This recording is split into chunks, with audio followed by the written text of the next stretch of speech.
My name is Leela Harper. I am 18 years old and I live in Cedar Falls. Cedar Falls is a small town where everyone knows each other, and it has this cozy feel where the local coffee shop is the heart of the community. I was just starting my freshman year of college, and I was filled with hope and excitement about what this new chapter in my life would hold. But I found myself in a situation that began to sour that excitement quickly. I had a roommate named Byron. Calling him a roommate feels generous because he was more like a thorn in my side. Byron was the kind of guy who, in high school, probably thought he was the king of the world just because he knew how to throw parties. He was always bragging about how he was the most popular kid in his class, as if that idea would somehow transfer to college. But let me tell you, popularity does not automatically equal charm or respect. He was cocky and arrogant, and it grated on me. Living in the same small space with him was like being trapped in a room with a peacock that couldn't stop fluffing its feathers. And to make matters worse, he had this persistent habit that made my skin crawl. He constantly brought girls back to our room. Yes, you heard that right. While I was trying to study or sleep in the top bunk, he would invite girls over and get busy right below me. The worst part about this was my lack of control in the situation. Imagine lying there, feeling awkward and uncomfortable as the sounds from above resolved into an embarrassing reminder that I was nothing but an unwelcome witness to their teenage escapades. It was unbearable, and I kept thinking, who in their right mind does that? My irritation simmered. As the semester went on, things continued to get worse. I reached a level of dissatisfaction that I had never experienced before. It was as if I had woken up in someone else's nightmare. Each night became a new round of unwanted audio entertainment. Byron's dismissive attitude only fueled my resentment. He was self-centered and cared little for anyone else's feelings. Each time he talked about his conquests, I could barely contain my disgust. It was during one of our obligatory roommate dinners where Byron sat down, picked at his food, and mentioned he had a really special date planned that things changed. He spoke with such enthusiasm, showing off how he had planned to take this girl out for dinner. The implication was clear. He would finally spend money on a nice meal instead of just dragging her back to our dreary cafeteria. My mind started to race. An idea blossomed that was as thrilling as it was diabolical. Revenge. I could practically hear the light bulbs illuminating above my head. I spent the day devising my master plan.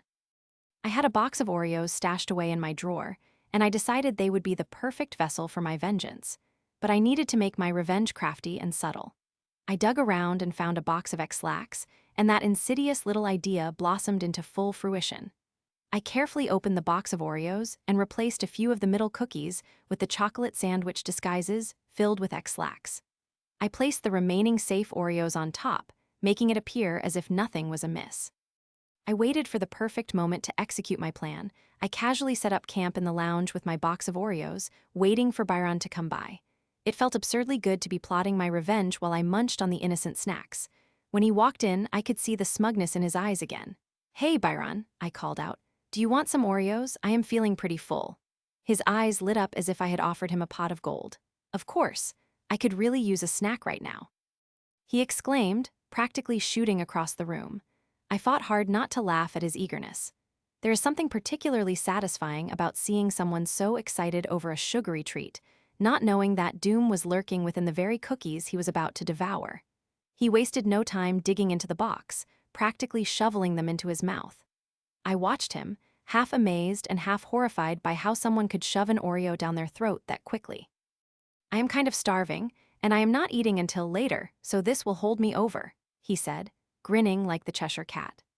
I could barely contain myself as I felt the thrill run through me, knowing his immediate satisfaction would lead to his absolute demise in just a few hours. Once he had eaten enough Oreos to satisfy himself, he left the lounge, oblivious to the storm of gastrointestinal chaos he was about to unleash upon himself. I found solace in the fact that my preparation and patience were about to pay off. I could hardly focus on anything else, just replaying the scenario over and over in my head. Later that night, it was time for Byron's big date. I kept one eye on the clock. I wanted to know exactly when their romantic evening would be flipped on its head. Just as I predicted, round about 2 hours later, Byron breezed back into our dorm, a look of disbelief plastered on his face. He slumped onto the couch, head in his hands. "Dude, you won't even believe how embarrassing that night was," he exclaimed, clearly rattled. I feigned a look of concern while inside I was barely holding in my laughter. What happened? I asked innocently, even though I already knew how the story would unfold. Byron shook his head, clearly mortified. We were at this nice restaurant, and in the middle of dinner, I started to feel a little off. You know that feeling, right? Almost like an upset stomach. I nodded, barely containing a smile. While we were waiting for the main course, I had to excuse myself. The poor girl was so confused. I thought it was just a bad case of nerves, but it kept happening. I had to get up 3 times. It was so embarrassing. I told her I had a stomach bug or something. I almost burst out in laughter at that moment. Byron continued, and to top it all off, I could tell she started to think I was disgusting or something. By the end of dinner, she was just like, maybe some other time, and then she left. Every word he said drove further into me the satisfaction of my own cleverness. He didn't know that I had orchestrated his downfall. The best part?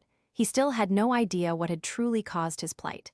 That night, after we each finished our respective dinners, I found myself overjoyed with my success. I even had a friend over who knew what I had done. We celebrated my small victory with cheap college beer, giggling over Byron's misery. I had unleashed chaos into his world, and it felt good. But the next few days turned into an unexpected episode in itself. I spotted Byron repeatedly at the common areas with a strained expression, looking sick and frazzled. He took to speaking very little. In quiet moments, I almost felt bad for him. Almost. Then, as the weekend approached, Byron's behavior escalated from merely frantic to actually desperate. He began to etch away at his arrogance. Conversations with mutual friends turned into whispered discussions. What happened to Byron? He looks awful. Why is he gripping the walls as if he might collapse? I overheard others whispering. An almost palpable tension began to envelop our dorm. With every awkward exchange and fearful glance shared in passing, my internal conflict grew. Did I take it too far? Thoughts clawed at me. Did he deserve this humiliation? One late night, I found myself contemplating my actions while sitting alone under the stars, my heart heavy with uncertainty. My revenge had consumed Byron, but it had also placed a chasm between us.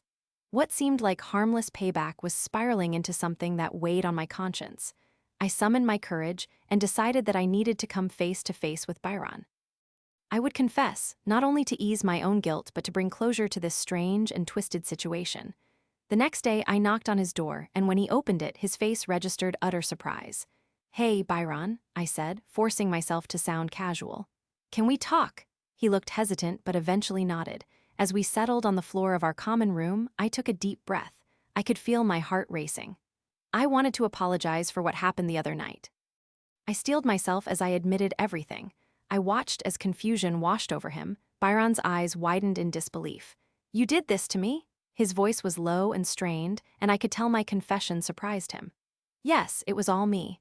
I was struggling with your behavior, and I thought it would be funny to get back at you."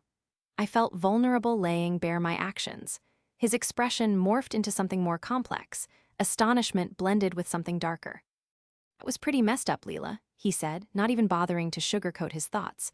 I felt a pit in my stomach. "You could have really hurt me," I nodded. "I get that now. I thought I could just have a laugh, but it was more like a moment, one that spiraled out of control."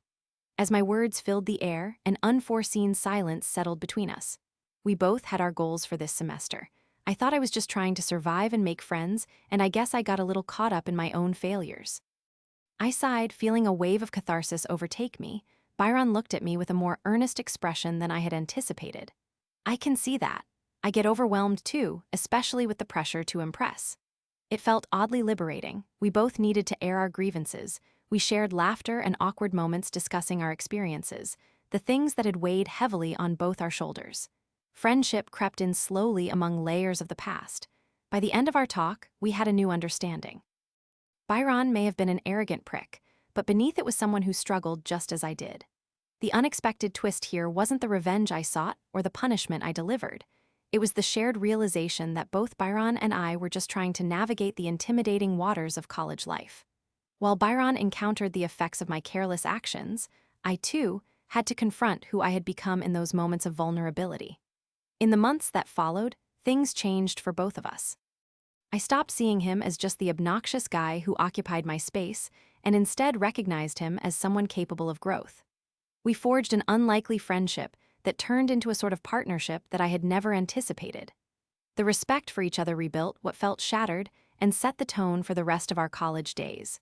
And somehow, the excitement that once was so prevalent returned to me, and Cedar Falls felt like home once more.